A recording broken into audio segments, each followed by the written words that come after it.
Today we will start with the story The Wind Cap by Jane Yolen. ইনি একজন American author. ইনি fantasy জাতীয় গল্প অর্থাৎ রূপকথা কল্পনার গল্প লিখতে ভালোবাসতেন এবং পাশাপাশি লিখতেন কল্পবিজ্ঞানের গল্প। এছাড়া কিছু লোকগাথার গল্পও ছিল। উইন্ড ক্যাপ সেরকমই একটা কাল্পনিক গল্প। আজকে আমরা এই ভিডিওটা শুরু করব। There was once a lad who wanted to be a sailor. অনেক দিন আগে একটি বালক ছিল যে নাবিক হতে চাইতো।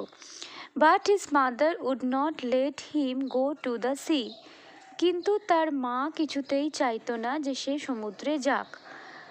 Child, what do you know of sailing? She would say.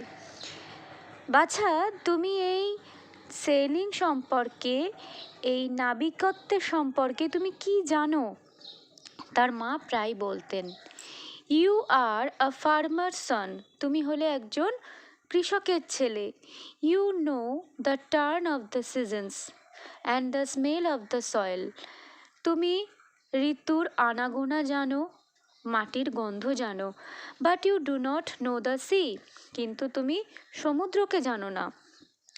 Now the boy whose name was John had always obeyed his mother. এই যে ছেলেটি যার নাম জন, সে তার মাকে সবসময় মান্য করে এসেছে, সবসময় মায়ের কথা শোনে। So he went about his farm work with a heavy heart. তাই সে মনের দুঃখে তার চাষের কাজকর্মে মন দিল।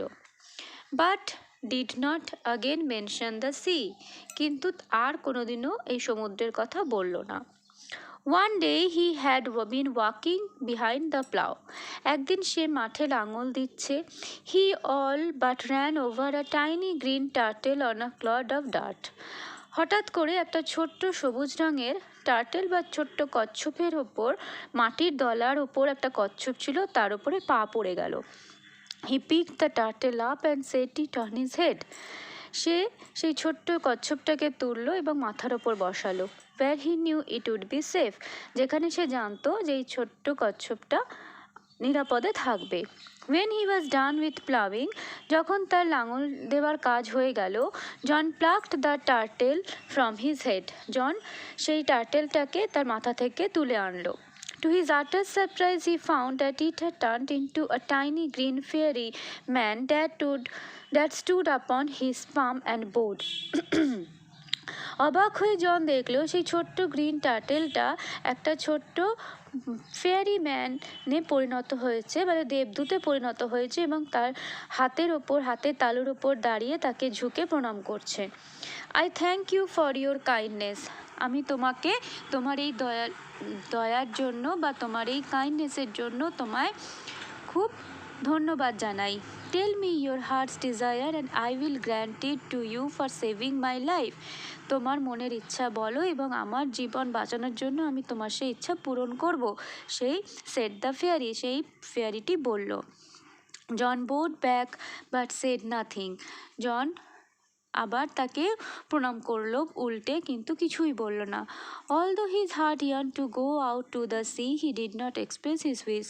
যদিও তার মন চাইছিল যে সে ছুটে সমুদ্রে চলে যাক, কিন্তু তার ইচ্ছার কথা সে জানালো না। The green fairy man could read a heart easily. কিন্তু এই পরী মানুষটি, সে কিন্তু ফেয়ারি ম্যান যে ছিল, সে কিন্তু মানুষের মনের ইচ্ছা জানতো বা পড়তে পারতো। তাই সে বলল, I see you wish to go to sailing. আমি বুঝতে পারছি তুমি নাবিক হতে চাও। John's face answered for him. জনের মুখের অভিব্যক্তি তার হয়ে উত্তর দিয়ে দিল। Since you put me on your head like a hat to keep me safe, I shall give you a different kind of cap in return. যেহেতু তুমি আমাকে মাথায় রেখে আমার জীবন বাঁচিয়েছো, তাই আমি তোমাকে একটা নতুন ধরনের টুপি দেবো তার পরিবর্তে। The kind sailors most desire, এমন একটা টুপি যেটা নাবিকরা সবসময় চায় তাদের কাছে থাকুক। আ ক্যাপ ফুল অফ উইন্ড, একটা ক্যাপ এমন একটা টুপি যা পুরো বাতাসে পূর্ণ। বাট দেয়ার্স ওয়ান ওয়ার্নিং, কিন্তু একটা সচেতনতা আছে এতে। বা সাবধানতা আছে। No human hand will ever be able to take it of.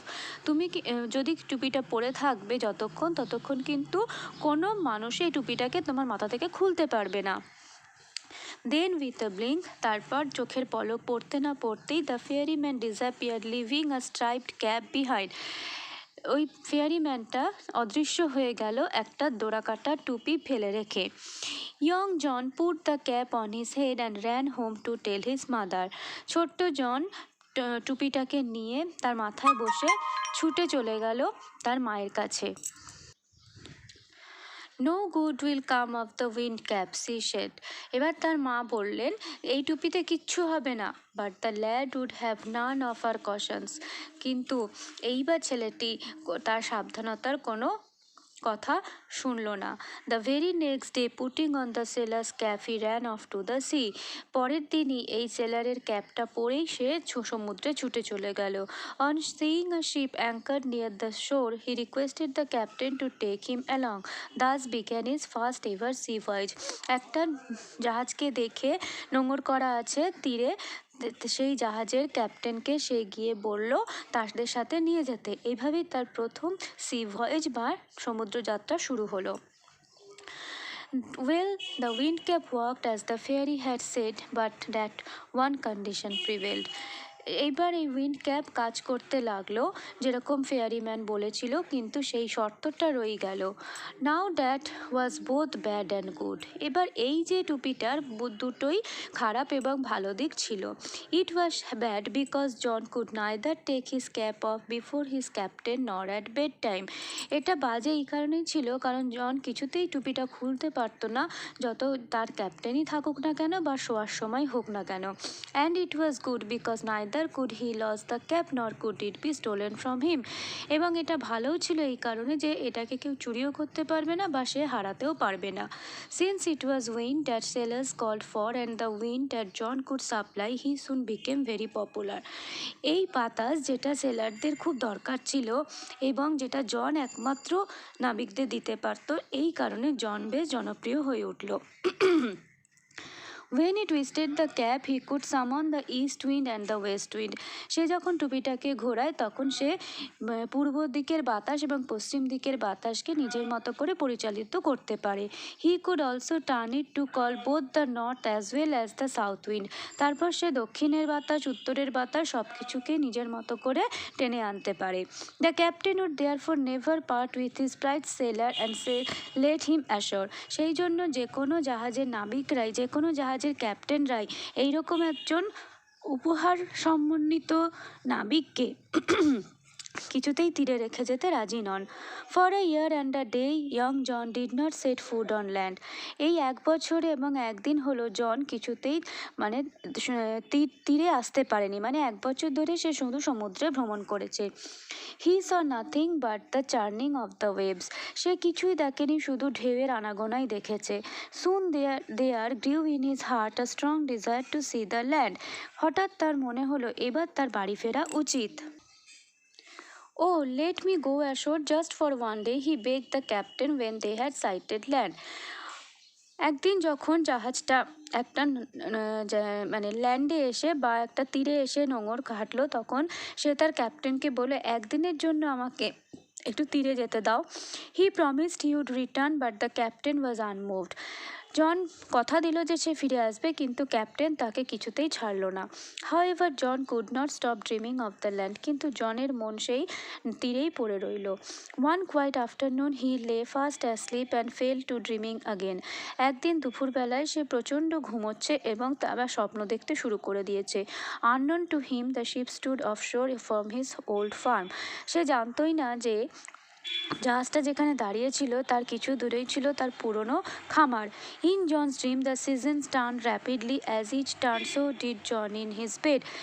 এবং স্বপ্নের মধ্যে জন দেখলো যে এক একটা সিজন খুব দ্রুত আসছে যাচ্ছে, এবং এইভাবে জনও কী করলো, নিজে বিছানার মধ্যে এদিক ওদিক ঘুরতে লাগলো। So consequently the cap on his head twisted round and about. ফলে কি হলো, তার মাথার সাথে যে টুপিটা ছিল সেটাও তার সঙ্গে সঙ্গে ঘুরতে লাগলো। It called up a squall from the clear sky that hit the ship without a warning. এর ফলে কি হলো, পরিষ্কার আকাশে প্রচণ্ড ঝড় বৃষ্টি শুরু হলো, যেটা জাহাজটাকে তছনছ করে দিল কোনো রকম সতর্কবাণী ছাড়াই। The wind had been whirling about the boat, tearing the sails and snapping the spars. এই বাতাসটা কি করলো, এই জাহাজের মানে এমন ঘূর্ণিঝড় আরম্ভ হলো যে এই নৌকোর বা জাহাজের সমস্ত পাল ছিঁড়ে গেল এবং সমস্ত পাট, সমস্ত দড়ি তো সব তছনছ হয়ে গেল। It's his fault, the sailors cried. অন্য নাবিকরা বললো এটা জনের দোষ। They shouted in anger and fear and tried to rip the cap off his head. তারা প্রচণ্ড জোরে চিৎকার করে উঠল, মানে অ্যাঙ্গার, রাগ, এবং ফিয়ার, ভয়ে, এবং চাইলো তার মাথা থেকে টুপিটাকে কেড়ে নিতে। Well, they were unsuccessful. তারা কিন্তু অসফল রইল। For it was a fairy cap, কারণ এটা একটা জাদুর টুপি ছিল। They pulled it and twisted it. তারা সেটাকে টানলো, তাকে ঘুরিয়ে দিল। And so the squall became a storm. তারপর সেই ঝড়টাই একটা ভয়ঙ্কর ঘূর্ণিঝড়ে পরিণত হলো। The mightiest they had ever seen. এমন এক ঘূর্ণিঝড় তারা কোনোদিনও দেখেনি। The captain ordered his men to bring John before him. Captain এবার নির্দেশ দিল তার মানুষজনদের যে জনকে তার সামনে আনতে। In anger he grabbed him by the tail of his striped cap, twisted him thrice and flung him out to the sea. রাগের চোটে ক্যাপ্টেন কি করলো, এই জনকে তাকে ধরে তার টুপিটাকে ছাড়িয়ে আনতে চেষ্টা করলো। টুইস্টেড হিম থ্রাইস, তাকে 3-4 বার ঘোরালো। And flung him out to the sea, এবং তারপর তাকে টেনে জলে সমুদ্রে ফেলে দিল। But the winds called up by the cap spun the ship 3 times around. কিন্তু এই যে নাবিক, এই যে ক্যাপ্টেন ছিলেন, তিনি যে জনকে 3 বার ঘুরিয়েছিলেন, তাতে কি হলো, ক্যাপটাও তো 3 বার ঘুরেছে। তার ফলে জাহাজটাও 3 বার ওই ঘূর্ণিঝড়ের মধ্যে পাক খেতে লাগলো। As John went under the waves, the cap came off his head. এবার জন যেই সমুদ্রের নিচে চলে গেল, তখন কি হলো, টুপিটাও তার মাথা থেকে খুলে গেল। Soon the storm stopped. ততক্ষণেও ঝড় থেমে গেছে। And John swam ashore. এবং জন আস্তে আস্তে সাঁতরে তীরে পৌঁছে গেছে। The cap followed him. ক্যাপও তার পিছন পিছন গেছে। When he got to the land, যখন সে তীরে পৌঁছলো, John picked up the cap and ran home to his mother and farm. John তার টুপিটাকে তুলে নিয়ে তার মায়ের কাছে এবং তার খামারে ফিরে এলো। Again in the winter when the snow lay heavy on the fields, he began to dream of the sea. আবার শীতকালে যখন মাঠে বরফে ঢাকা, তখন সে আবার সমুদ্রে যাওয়ার স্বপ্ন দেখতে লাগলো। John went to the wardrobe, got out the fairy cap and stared at it for a long moment. John তার আলমারি খুলে সেই জাদু ক্যাপটার দিকে অনেকক্ষণ তাকিয়ে রইল। Tucking in his shirt, he ran out to the field. মাঠের মধ্যে চলে গেল সেই টুপিটাকে জামায় আটকে নিয়ে। He placed the wind cap under a stone where he knew the fairy man would find it. সে সেই উইন্ড ক্যাপটাকে একটা পাথরের নিচে চাপা দিয়ে রেখে দিল, যেখানে সে জানতো সেই ফেয়ারি ম্যান তাকে খুঁজে পাবেই। Then he left again for the seas. তারপর সে আবার সমুদ্রের দিকে চলে গেল। For the rest of his life, John spent half the year on a ship and half on the shore, till at last he owned his own boat. তারপর সারা জীবন সে বছরের অর্ধেক সময় সমুদ্রে কাটাতো জাহাজে, এবং অর্ধেক সময় তার তীরে কাটাতো, যতক্ষণ না তার নিজস্ব নৌকো হলো। And a 100 acre farmland. আর ততদিনে সে তার সঞ্চয় করে সে একটা 100 acre মানে 100 একরের একটা জমিও তৈরি করে নিয়েছে। From then on he came to be known as Captain Turtle, for he was as much at home on the water as he was on the land. আর সেই থেকে তার নাম হয়ে গেল, জন কি নামে পরিচিত হলো, ক্যাপ্টেন টার্টেল নামে। কারণ সে যতটা সময় জলে কাটাতো ঠিক ততটা সময় সে স্থলে কাটাতো। বুঝতে পারলে গল্পটা? একটা উইন্ড ক্যাপ কি করে, একটা মজার একটা গল্প, একটা উইন্ড ক্যাপ, একটা জাদু ক্যাপ কি করে একটা মানুষকে কত জনপ্রিয় করে দিল। আশা করি তোমরা বুঝতে পেরেছো। Thank you.